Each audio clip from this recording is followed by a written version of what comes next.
Hello everyone, today we read and comment the 8th chapter of the 3rd book of von Clausewitz Vom Kriege. The text follows. We think, therefore, that under our conditions, as well as in all similar ones, the superiority at the decisive point is a matter of capital importance, and that this subject, in the generality of cases, is decidedly the most important of all. The strength at the decisive point depends on the absolute strength of the army and on skill in making use of it. The first rule is therefore to enter the field with an army as strong as possible. This sounds very like a commonplace, but still it is really not so. In order to show that for a long time the strength of forces was by no means regarded as a chief point, we need only observe that in most, and even in the most detailed histories of the wars in the 18th century, the strength of the armies is either not given at all, or only incidentally, and in no cases any special value laid upon it. Tempelhof, in his History of the 7 Years' War, is the earliest writer who gives it regularly, but at the same time he does it only very superficially. Even Massenbach, in his manifold critical observations on the Prussian campaigns of 1793-94 in the Vosges, talks a great deal about hills and valleys, roads and footpaths, but does not say a syllable about mutual strength. Another proof lies in the wonderful notion that which haunted the heads of many critical historians, according to which there was a certain size of an army which was the best, a normal strength, beyond which the forces in excess were burdensome rather than serviceable. Tempelhof and Montalembert are the first we recollect as examples, the first in a passage of his first part. Lastly, there are a number of instances to be found in which all the available forces were not really brought into the battle or into the war, because the superiority of numbers was not considered to have that importance which in nature of things belongs to it. If we are roughly penetrated with the conviction that with a considerable superiority of numbers everything possible is to be effected, then it cannot fail that this clear conviction reacts on the preparations for the war, so as to make us appear in the field with as many troops as possible, and either to give us ourselves to the superiority, or at least to guard against the enemy obtaining it. So much for what concerns the absolute force with which the war is to be conducted. The measure of this absolute force is determined by the government, and although with this determination the real action of war commences, and it forms an essential part of the strategy of the war, still in most cases the general who is to command these forces in the war must regard their absolute strength as a given quantity, whether it be that he has had no voice in fixing it, or that circumstances prevented a sufficient expansion being given to it. There remains nothing, therefore, where an absolute superiority is not attainable, but to produce a relative one at a decisive point by making skillful use of what we have. The calculation of space and time appears as the most essential thing to this end, and this has caused that subject to be regarded as one which embraces nearly the whole art of using military forces. Indeed, some have gone so far as to ascribe to great strategists and tacticians a mental organ peculiarly adapted to this point. But the calculation of time and space, although it lies universally at the foundation of strategy, and is to a certain extent its daily bread, is still neither the most difficult nor the most decisive one. If we take an unprejudiced glance at the military history, we shall find that the instances in which mistakes in such a calculation have provided the cause of serious losses are very rare, at least in strategy. But if the conception of a skillful combination of time and space is fully to account for every instance of a resolute and active commander beating several separate opponents with one and the same army, Frederick the Great, Bonaparte, then we perplex ourselves unnecessarily with conventional language. For the sake of clearness and the profitable use of conceptions, it is necessary that things should always be called by their right names. Their right appreciation of their opponents, down Schwarzenberg, the audacity to leave for a short space of time a small force only before them, energy in forced marches, boldness in sudden attacks, the intensified activity which great souls acquire in the moment of danger, these are the grounds of such victories, and what have these to do with the ability to make an exact calculation of two such simple things as time and space?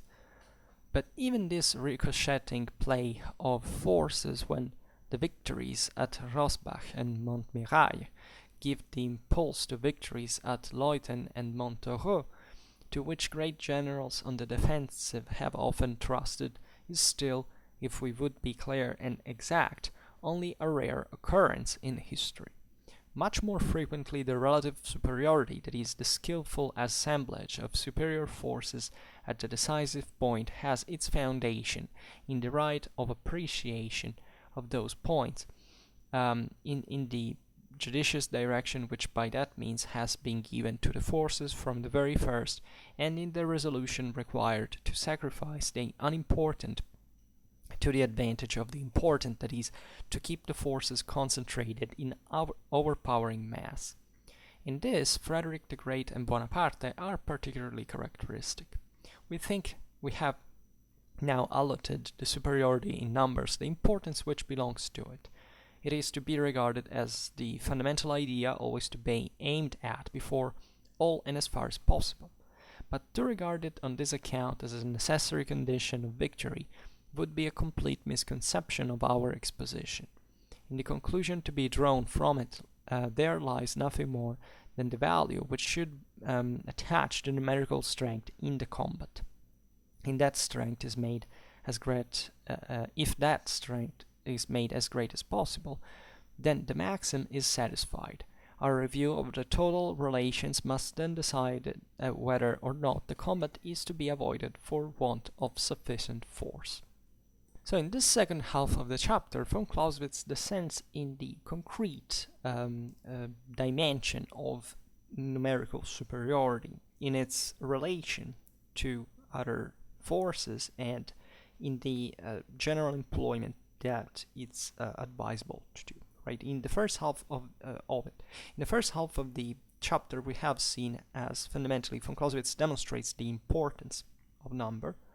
Not just in his own times, but actually in its essence, historically speaking.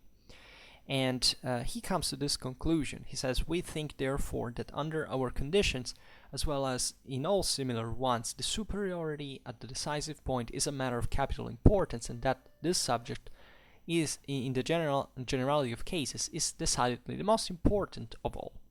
Right? And von Clausewitz is, as we have seen in the first half of the chapter, referring specifically to not necessarily to the pitched battle, but say to combat, but in conditions in which the other factors are fundamentally tending, right, to be overwhelmed by the sheer numerical factor, right? And this is very important. This is very important for specifically the strategical meaning that von Clausewitz attributes to the number, right, as we have seen it in the previous video, right? This is not, it is for combat, but it's technically about reaching, a relative superiority, as we will see now, against an enemy that is therefore committing also his own forces in that clash, in a combat that is evidently going to be as important the more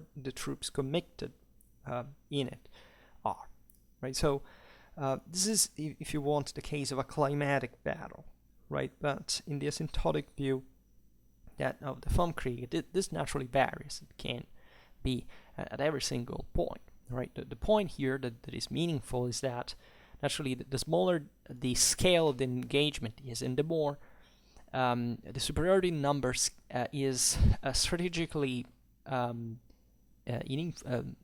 strategically of less importance. Let's put it in this way. So here we're not evaluating in a merely theoretical sense the the absolute value of numbers as if other elements didn't interfere with it, but we're reasoning essentially in where and how do I commit my numbers, right? In which measure, especially, and this is an answer that mostly strategy has to answer, as it's naturally aimed at combat, right? Then eventually, what happens in the battle will have its own strategic outcome, but it's as if the tactical dimension there took over, right? And then strategy waits to eventually dispose of the result. So this sounds maybe a bit foggy overall if you haven't followed the previous video, but actually in the key to understand this chapter is not to presume, as we will see, and we have already read now towards the end, how for von Clausewitz superiority of numbers is very important, but of course it has nothing to do in absolute terms with deciding whether you will win or not, right? That's not the point, right? Here von Clausewitz is assessing the importance of the superiority numbers for the sake of the theory of the art of war, to determine its right place, right? It's like weight, which is high, as he points out. And von Clausewitz says the strength at the decisive point depends on the absolute strength of the army and on skill in making use of it, right? So, of course, bringing the numbers on the field is not important if you don't have a quality of the army deriving generally from its virtue and a skillful use of it that derives fundamentally from the command's capabilities, right? Then von Clausewitz writes, the first rule is therefore to enter the field with an army as strong as possible. This sounds very like a commonplace, but still it is really not so. As we have recalled in the first half of the chapter, von Clausewitz is tendentially for a larger and quicker engagement, right? He believes that war is even less bloody in absolute terms if it is actually waged with the highest strength possible, which doesn't mean that this has not a tie with politics, with society, or with reality, broadly speaking. That is to say, that's what war would be in theory if it was absolute, right? From literally from reality, right? But the reality is never like that. You can't ever achieve it. There's a roof you can't surpass, right, in height.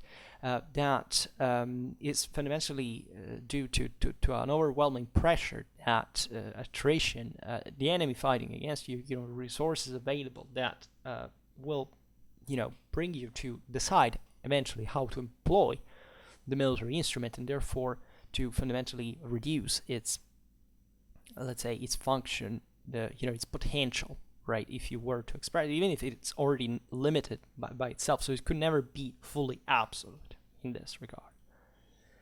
And as we have seen in the first half of the chapter, von Clausewitz observes that as basically any other factor in here, the amplification of the number of troops on the field would, in the range of practical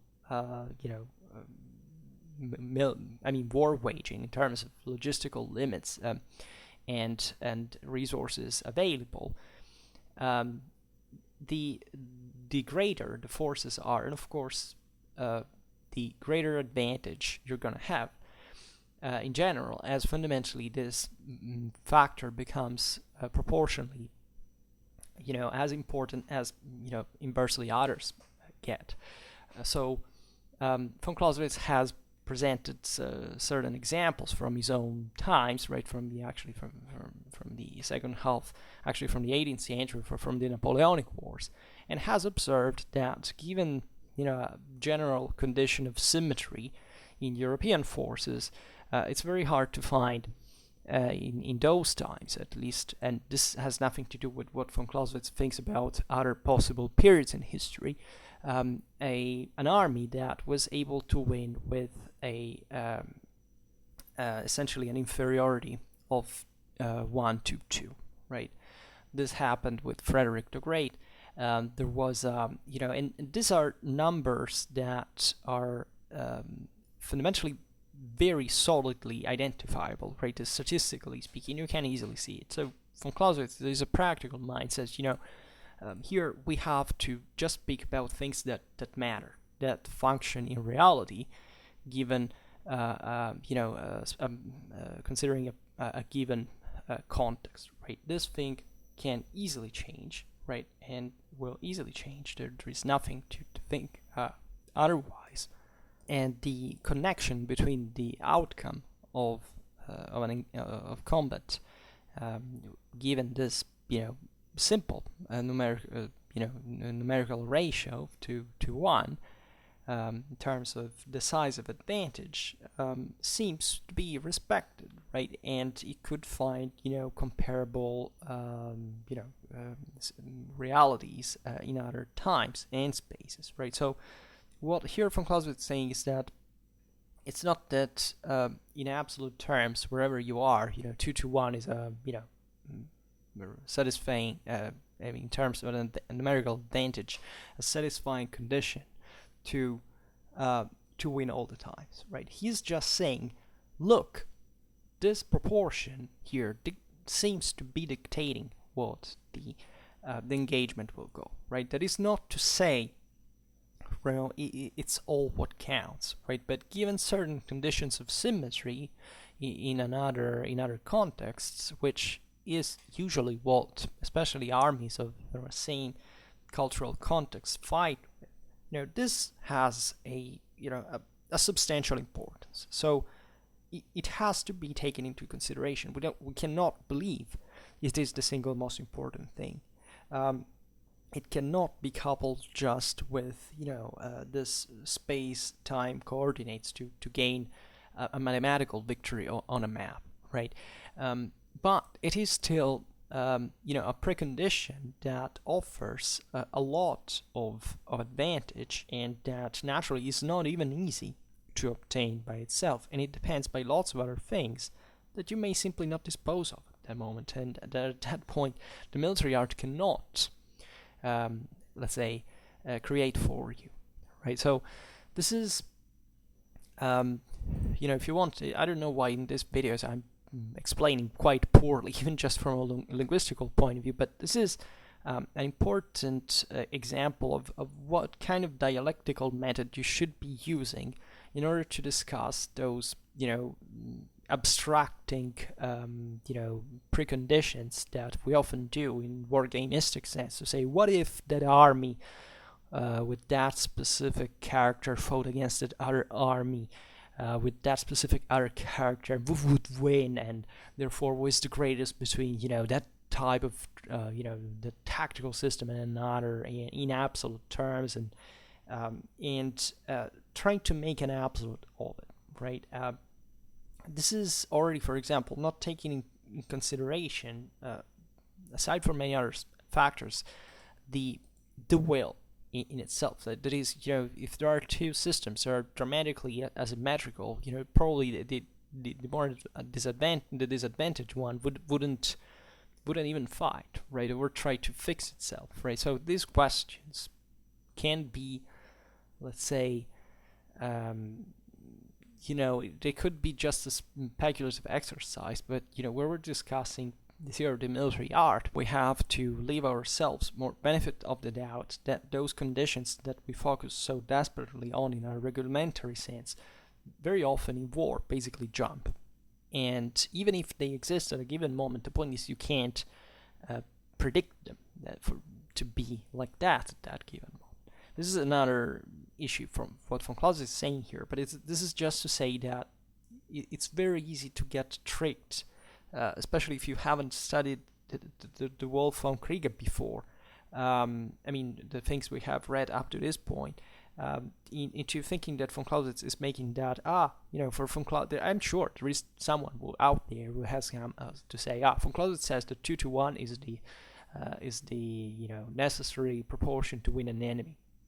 von Clausewitz said that. No, von Clausewitz didn't say that, right? He made a very different point.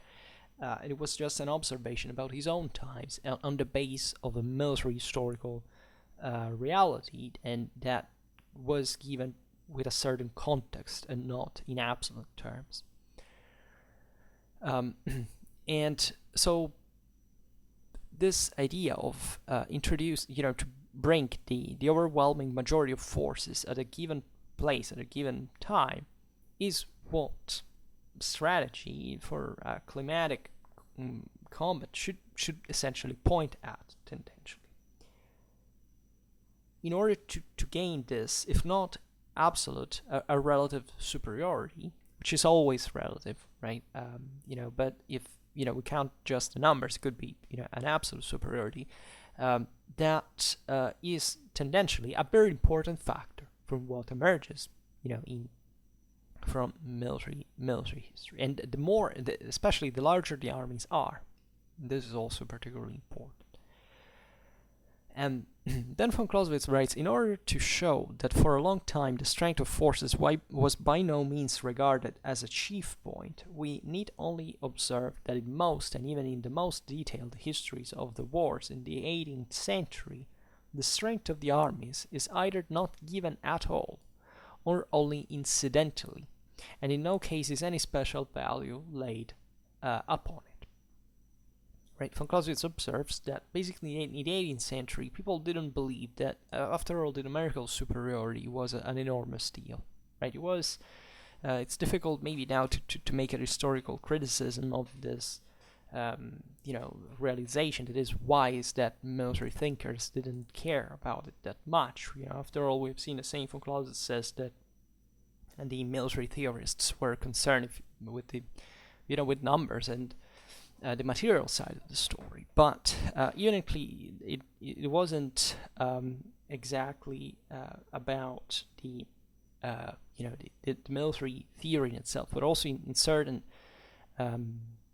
political and social conditions that would make a certain amount of forces to be preferred, right? Aside from the absolute value in numbers, which is definitely how eventually, aside from what the theory was expressing at that time, it is what the practice of reality really did. But this is the point. People didn't give, the same commanders probably didn't give much importance in this. They focused on the movements, on the terrain, on who did what, right, in this sense, but not really counting excessively on the numerical aspect.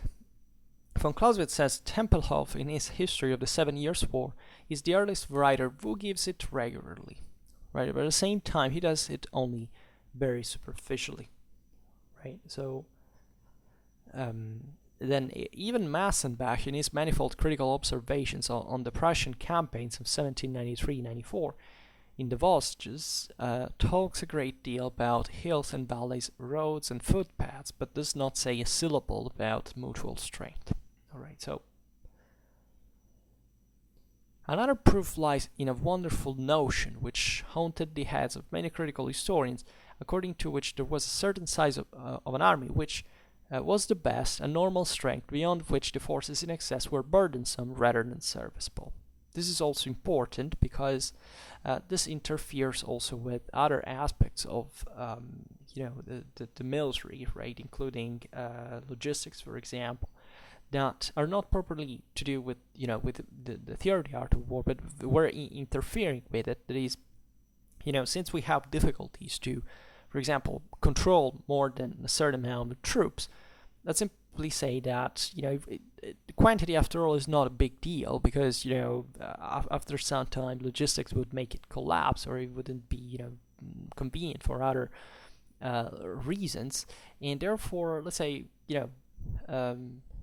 good enough, right? A certain number that is a sort of golden section that we should stay at, and not increase or decrease particularly the quantity of troops from that, right?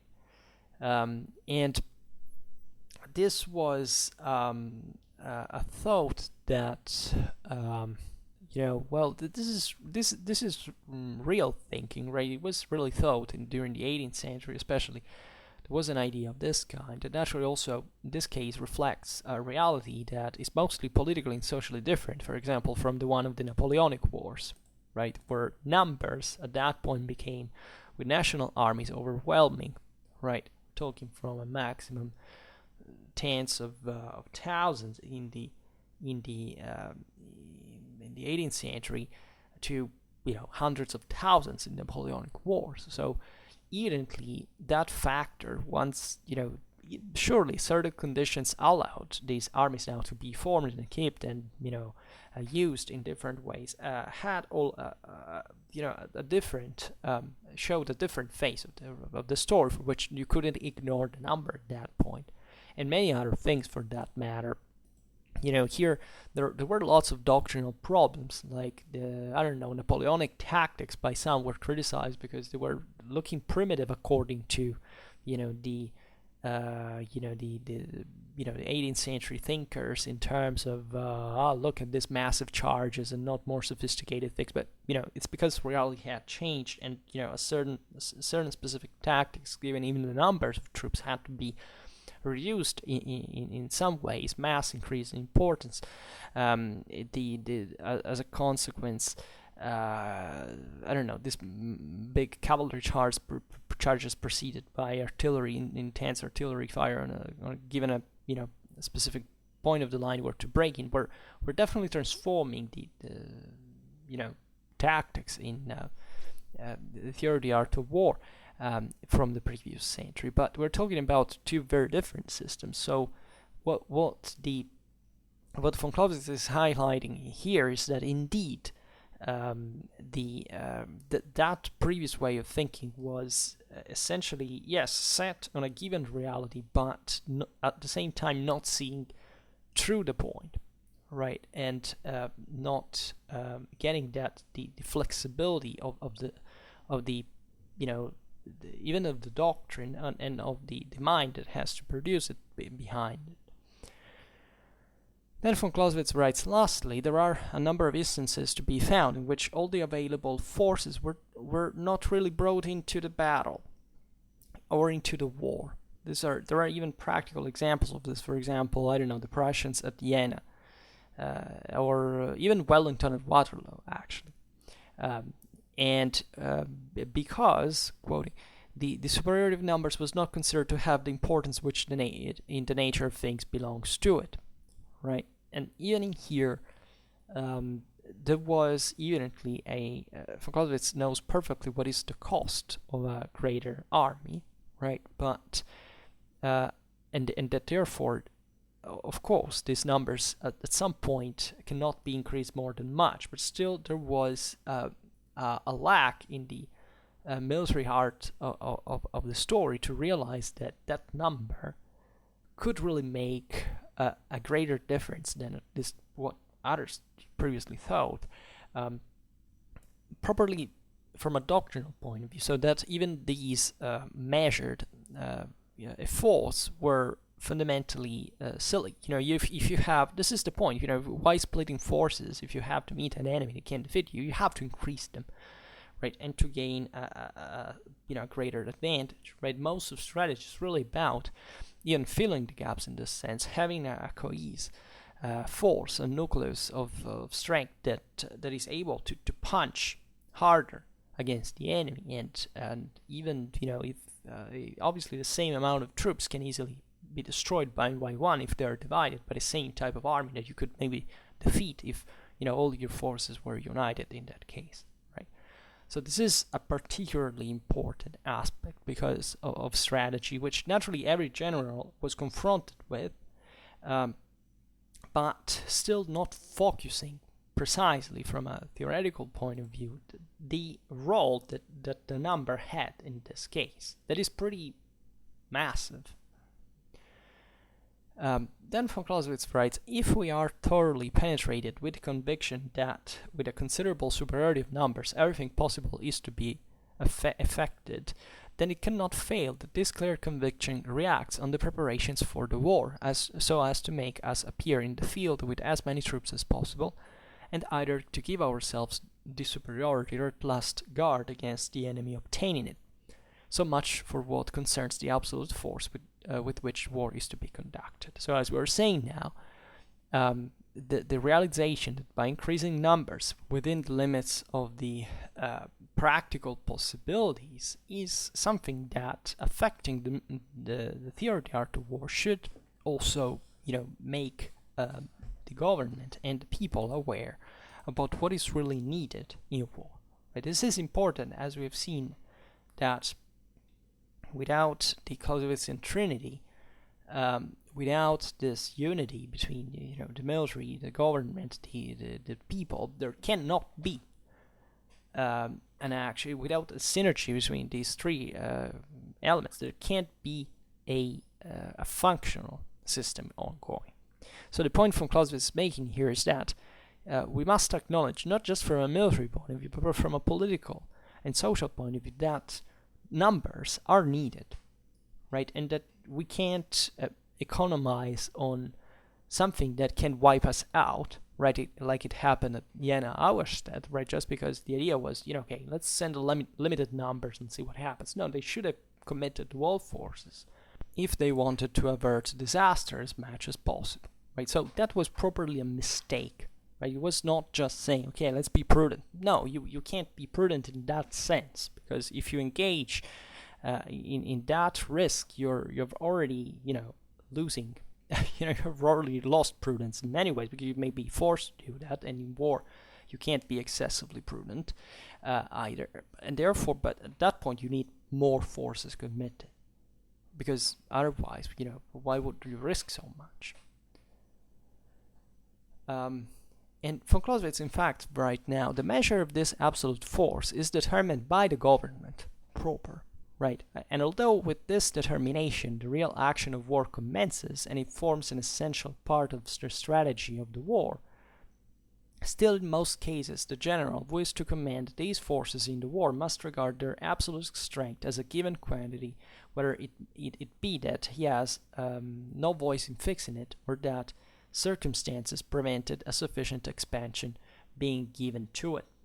Right, this is also important because it shows this aspect of the fact that the amount of troops that are going to fight in a war not being decided by a general, right? Unless he doesn't own political power himself, but by the government proper, right? And therefore by the people, and hopefully, of course, with a military advice. But it's something that goes beyond that point. So what von Clausewitz is saying is that most of the times the commander. It's not that can't do any. Actually, von Clausewitz said, that the commanders should always be involved in politics in this regard, because that's, if anything, not just to demand more resources and to offer a better judgment to for making government taking decisions, but also for being aware of how much he can get now for the campaign and during it from the state proper, right? But von Clausewitz also says that for the theory of the art of war, so in a strictly military sense, what we need to do from a strategical point of view is to realize that we have, of course, a limited means, that these means must be known, and that eventually the strategic decision must be taken with the awareness that you're going to have just a certain amount of troops, right? This may be sound also banal, right? But the point is that at one point, say before the battle, you can't expect maybe the government to send other troops in unless it's not happening, behind the parliament or something like that. But the point is that there is a moment in which this number also cannot be expanded more than much, and yet, and for this very reason, the government and the people must be very responsible about the amount of troops that are sent to war in this regard. Then von Clausewitz writes, there remains nothing, therefore, where an absolute superiority is not attainable, but to produce a relative one at the decisive point by making skillful use of what we have. That is to say, in both in numerical but also in let's say in omnicomprehensive terms, there is, let's say, an absolute superiority. Like in reality, there is never absolute superiority as such on a battlefield. It's always a relative, but by approximation. Of course, the odds can be, can speak for saying, okay, this battle will be won hands down, right? But therefore, given certain limitations, as we've seen,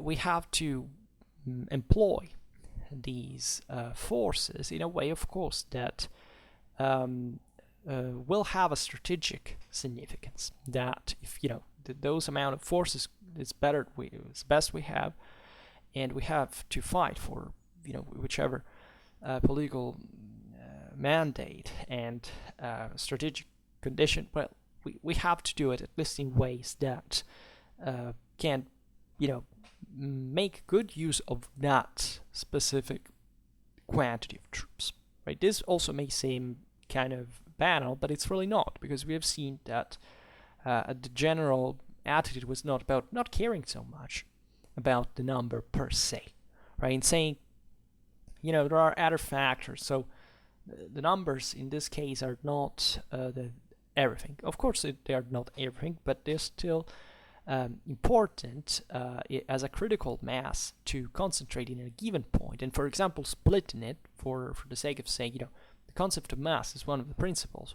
of wars, right?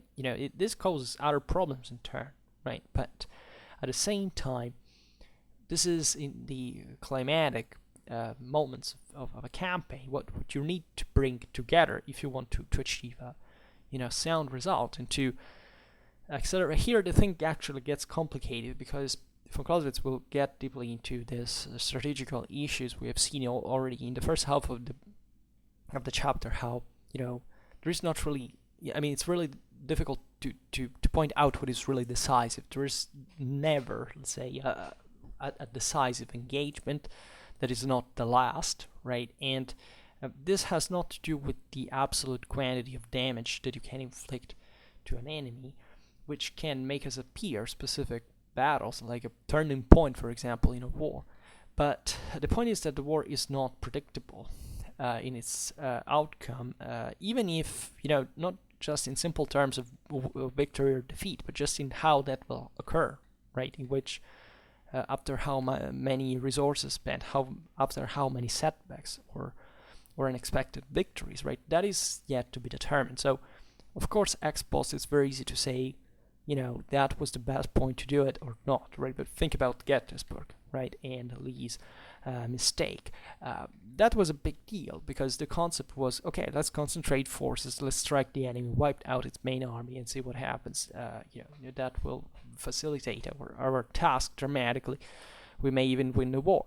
But at the same time, the conditions were not fit for it, right? And still, that means consuming resources, consuming energy. So everything is within a frame of conditions that are not at every moment easy to discern, right? And actually, we can never understand how up to which point probably something can go until it doesn't happen, right? So this is another point we will come back on in the future, because it's really crucial in the Vom Kriege, but it has here we observe it from this part of the means employed, right? That are objectively, in the campaign, concentrating forces is a big deal. If anything, also for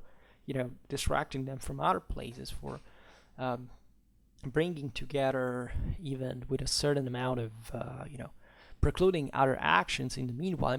So something that is also intrinsically increasing the breadth, right? And not just a simple one, because the more forces you commit, and the more you're going to higher the bet fundamentally, and potentially lose more, right? The same is true for the enemy. Then Von Clausewitz writes, the calculation of space and time appears as the most essential thing to this end, and this has caused that subject to be regarded as one which embraces nearly the whole art of using military forces. So, time and space have definitely a great importance in this whole thing, right? Think about the, in fact, marches and, gathering forces in time in a given place, and that a big deal of military history is about this, right? The problem is that certain military theorists at that point had basically reduced everything to this mere dimensional, let's say, strategy, right? The idea is where you bring your forces and in which amount of time, right?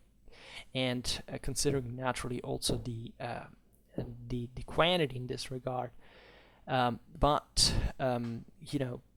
excluding maybe a lot of other stuff, or even the same quantity as we have seen before. And von Clausewitz says, indeed, some have gone so far as to ascribe to great strategists and tacticians a mental organ peculiarly adapted to this point. So that, as if there were certain commanders that basically had a sort of sixth sense for this time-space calculation, right? And that everything in war had to do with that, right? With just that simple relation. But, which is not simple, by the way, but it's simple considering the reality for the one it really is, aside from those two elements. And in fact, von Clausewitz writes, but the calculation of time and space, although it lies universally at the foundation of strategy, and is to a certain extent its daily bread, is still neither the most difficult nor the most decisive one, right? Now von Clausewitz will explain it, but you already get what the point here is, that if you even look at military history in general, I mean, you rarely find people make dreadful mistakes in terms of sheer we're going to fight, right? Most of the times what you see is actually something that people were not versed in this, military military science, etc. to think as, why did they move the troops in that way, but who commands troops from the field is already trained to reason in those terms. Like, the average person, I presume, today would be puzzled and wouldn't actually even be able to resolve, even with all the amount of time, a simple strategical problem with a map, some forces, and some objective that a 16 years old Prussian cadet in the 1900s could have, resolved in a quarter of an hour, frankly, right? So it's a dimension that within itself is very complex, right? And it's very fascinating. But at the same time, it requires that amount of of realization that if you don't have any practice, you can't really have. And the point here von Clausewitz is making is that as important as time and space are, right? If you just look at military history, that this calculations in those terms are actually pretty simple to do, right? It doesn't take such a great it's not that a people was better doing it than everybody basically made their logical choices in a way that was fundamentally good, right? It's rare to find dramatic strategical mistakes. They can happen, but the point is that they often belong to major miscalculations in terms of think about Operation Barbarossa on the Eastern Front. Right, that was a gross miscalculation, actually, given that the German army was objectively had the best command in the world at that time. They were the only ones who could carry out such an operation, but they miscalculate, if anything, just in fact the numbers of the Soviet divisions. Right, there were tens more they hadn't counted. Consider. So the point here is that. The route, the time, the space were already correct, of course. The point is that they hadn't calculated something else, right? and it wasn't that difficult to calculate the routes of invasion, right? That wasn't the thing that decided all over. It is, for example, how to cope with those times and spaces within the army itself, right? And with this goes beyond even the military art. It has to do with politics, naturally. But still, time and space are not actually difficult to calculate for the sake of strategy, but also they're not the most decisive elements, right? And in fact, von Clausewitz writes, if we take an unprejudiced glance at the military history, we shall find that the instances in which mistakes in such calculation have proved the cause of serious losses are very rare, at least in strategy, right? Very rarely we find disasters because someone has miscalculated where and how an army should cross a certain terrain, right? It's pretty rare, right? Even if there are many disasters, for example, that occurred, but for deciding to march in a certain area, about great ambushes, etc. But those were not much mistakes in terms of time and space. They were mistakes in terms of overlooking a certain situation with the enemy, the broader strategical picture that wasn't about time and space. And here we're talking about the sheer physical elements, right? Time and space meant dimensionally, right? Not even the terrain as such, right? So von Clausewitz says, if the conception of a skillful combination of time and space is so fully to account for every instance of a resolute and active commander beating several separate opponents with one and the same army, look at Frederick the Great, Bonaparte, then we perplex ourselves unnecessarily with conventional language, right? There is this misconception, right? The problem is that, if you look at the campaign of the Third Coalition, the great march of the French troops through the Schwarzwald in Germany, and they came out of the force, from the side of the Austrian forces, catching them by surprise, right? What's the problem in there, right? That the victory was done because they had marched that long. It was just in terms of saying, okay, let's make this march. Of course not, right? That was the, if you want, a practical mean in which that action was achieved. But was that the real point?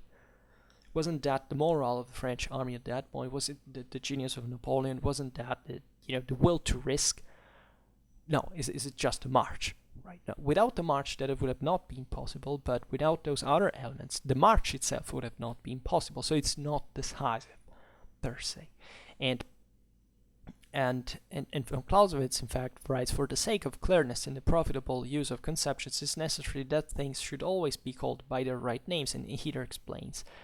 The right appreciation of their opponents, Daun and Schwarzenberg, the audacity to leave for a short space of time a small force only before them, energy in forced marches, boldness in sudden attacks, the intensified activity which great souls acquire in the moment of danger, these are the grounds of such victories, right? And see, what this means here is that it's really a matter of moral forces, principally, as we have seen it. War is principally a matter of moral forces, right? If the Napoleonic army, or in the other case, the Prussian army, had not had those characters, those marches would have not mattered more than much, right? And surely they would have not been, and they weren't decisive, not even in these actions. And von Clausewitz writes, and what have these to do with the ability to make an exact calculation of two such simple things as time and space, right? This is the point. So, once again, it's mostly about moral forces. And von Clausewitz then writes, but even this ricocheting play of forces, when the victories at Rosbach and Montmirail give the impulse to the victories at Leuthen and Montereau, to which great generals on the defensive have often trusted, is still, if we would be clear and exact, only a rare occurrence in history. That is to say, that in spite, this ability and capacity, not even these actions are by themselves enough in certain conditions to obtain victory, right? Or better, they can't predict the outcome. That is, there are other factors that can interplay certain means that are all intertwined that cannot bring forward like a decisive element. So that not even size, as we'll see now, is actually what makes the thing done, right? That happens only when there is a certain amount of symmetry that we have seen before that can bring to this outcome, but not really the fact that the number per se is the size. And in fact, von Clausewitz writes, much more frequently the relative superiority, that is, the skillful assemblage of superior forces at the decisive point, has its foundation in the right appreciation of those points, in the judicious direction which by that means has been given to the forces from the very first, and in the resolution required to sacrifice the unimportant to the advantage of the important, that is, to keep the forces concentrated in an overpowering mass. In this, Frederick the Great and Bonaparte are particularly characteristic. Right. So, the concentration of forces was essentially a necessary but unsatisfactory element. Right. You couldn't do without it, and you couldn't at the same time pretend just to win just because of it. Right, not even for these great commanders that were famous for achieving this this relative superiority, because very often the enemies were more than them, right? So it's also important to realize here that you can of course win with less numbers, but there is also a limit, right, of that you can't surpass, that varies according to the situation in terms of how many enemies you're facing, right? Even, I don't know, if a modern soldier, fully equipped, had to fight against the whole Roman army, right, it would lose, right? Because it's not a matter of saying, if you had infinite ammo, for example, that would be a real thing. You could take out hundreds of legionnaires all at once with modern firearms. But the point is, there is a limit even in there, in the sense that you can't do infinite things at once. You can't pretend that the enemy is going just to let himself butchered and not take you out in some other way. There are so many grounds which this can happen that are the ones that we often tend to forget.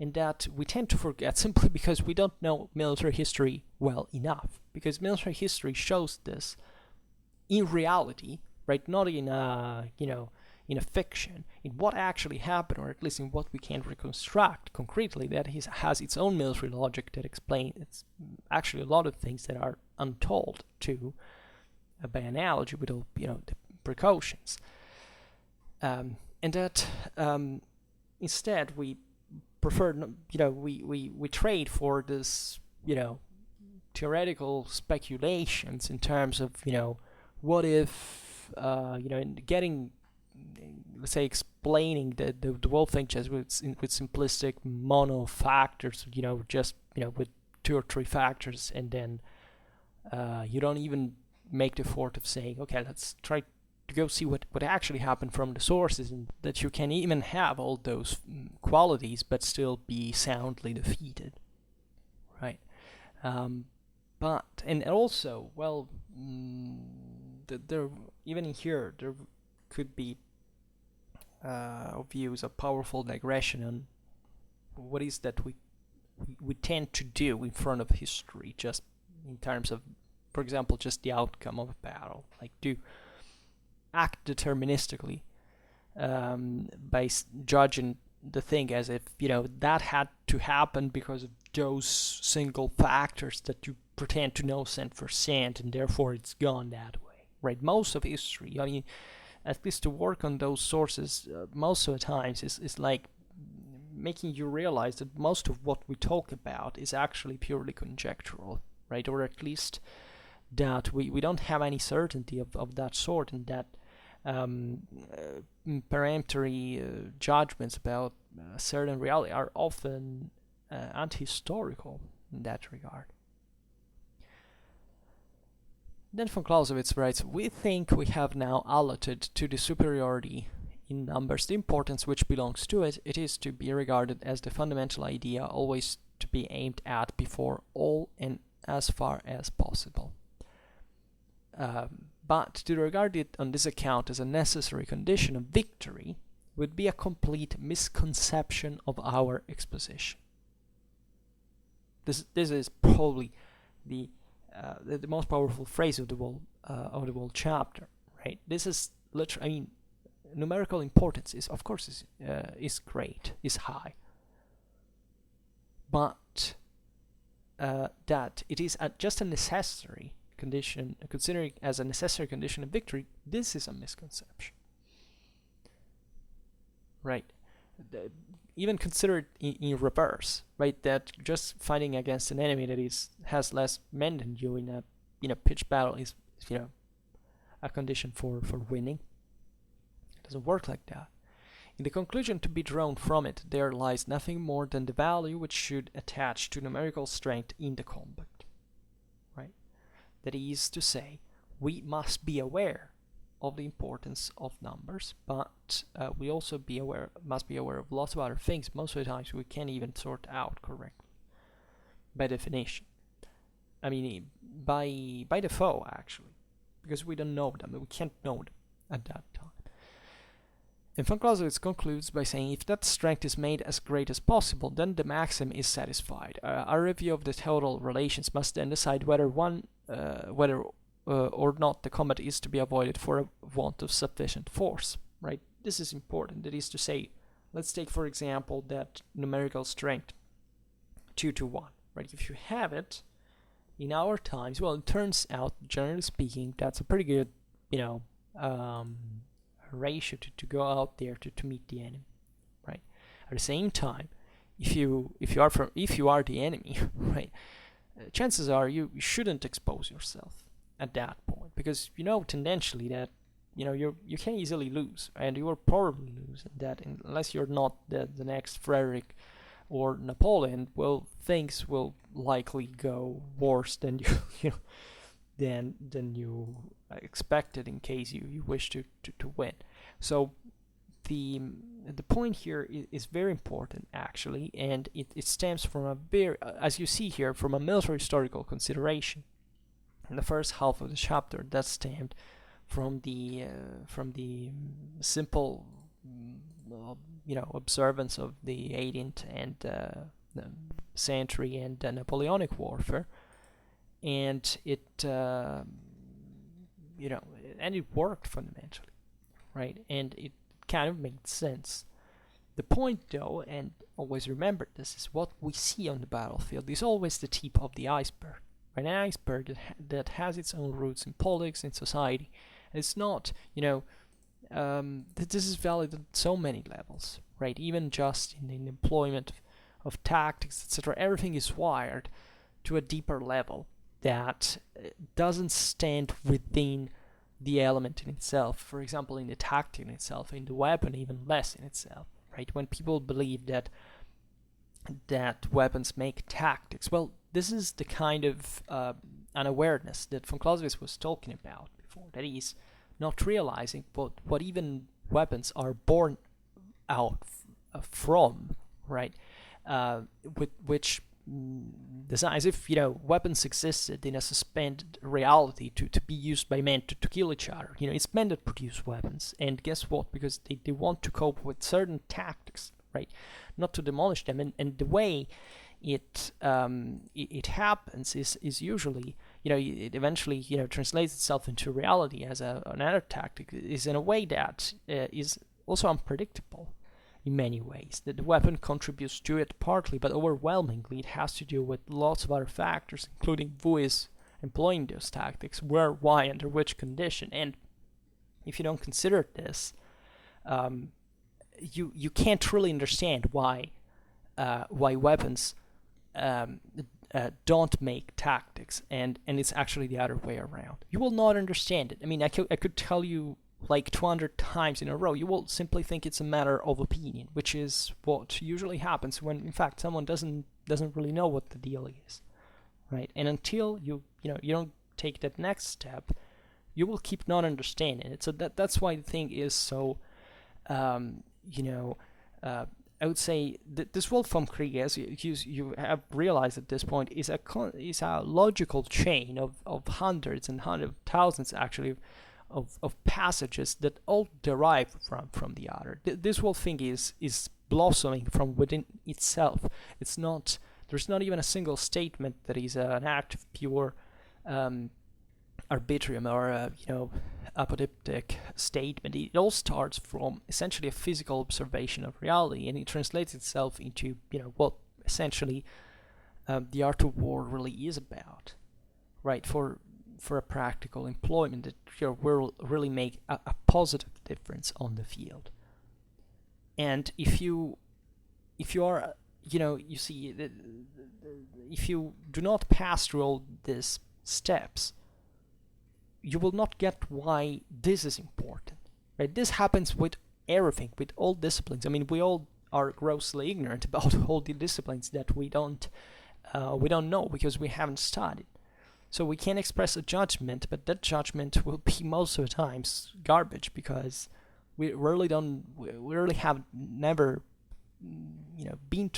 seen through the thing in more complex terms, because there is no time. We don't have any chance to cover all the knowledge we dispose of. So once again, never be fooled by whoever talks out there around, because I've seen what in popular culture, military history, in which terms military history is discussed in popular culture, and that's one of the most uneducational things ever, right? If you really want to understand something about this, please study the Vom Kriege, because this is a mind opener, right? It levels the relativism of this all, because saying that there are so many other factors you can't count is not a relative statement to say, okay, I'm too lazy to sort out what these factors really are. It's an actual statement about the reality of the situation. And von Clausewitz provides you with, a counterintuitive mean that, because usually the attitude would be to keep on that attempt to trying to sort that out, and that will make you lose the battle, make you lose the war, because you have, you're essentially embarking yourself in a unwinnable enterprise. And this is the mistake that is done over and over and over and over and over again, everywhere, all the time. Doesn't matter where you are from. The majority of people will not see this, at least at this point in history, with this level of historical unawareness, of ignorance in terms of strategic culture. It's like, largely speaking, on deaf ears, but still talking about it is better than nothing, and hopefully someone will listen to it and will understand, right? And we will hopefully live in a better world, right? Because we will. The Vom Kriege is not a book to make war. It's a book to beware of war, right? First of all, and then to understand what you have to do in case you want to fight one, right? Which is a different thing from saying, okay, this is. As often people like to depict this as a sort of, absolutistic, militaristic mindset that wants to push you to do things without considering things like culture or other stuff. This has nothing to do with that. But anyhow, I think we have discussed this stuff enough on many other occasions. I won't be repeating myself now. So I would say for now we stop it here. I hope that you enjoyed this video. If you did, please share it. Otherwise, leave a like or subscribe to my channel if you're interested in my upcoming contents. And for now, I thank you heartily for listening to me. I wish you a nice time and see you next time. Bye.